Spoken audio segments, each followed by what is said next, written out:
माझी गॅरंटी घेऊ नका, माझं काही खरं नाही असं खळबळजनक विधान शरद पवार यांच्या राष्ट्रवादीचे प्रदेश अध्यक्ष जयंत पाटील यांनी केलंय। काही दिवसांपासून जयंत पाटलांच्या पक्षांतराची चर्चा सुरू आहे आणि त्यात आता जयंत पाटील यांचं हे विधान अतिशय महत्त्वाचं मानलं जातंय। आझाद मैदानातील शक्तीपीठ महामार्गाविरोधातील आंदोलनात ते सहभागी सुद्धा झाले। कॉमस्कोर नुसार आता isakal.com आहे देशातील नंबर 1 ची मराठी न्यूज वेबसाईट। प्रत्येक अपडेटसाठी isakal.com ला नक्की भेट द्या। पण राजू शेट्टींनी एखादा झेंडा हातात घेतला की तो कधी सोडलेला नाही। त्यामुळे राजू शेट्टींच्या नेतृत्वाखाली ह्या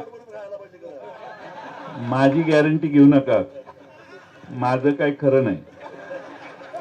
कारण काय, तुम्हाला माझ्या मनात शंका असल्या, माझ्याबद्दल शंका असल्यामुळे तुम्हाला हमी देणंही जरा धोक्याचं आहे। तर सांगायचा मुद्दा काय आहे की ती आज खासदार राहिली असते तर लोकसभेत भाषण करता आले असते आणि ते झाले असते खासदार। ते माझा सल्लाच ऐकत नाहीत, हा माझा प्रॉब्लेम आहे।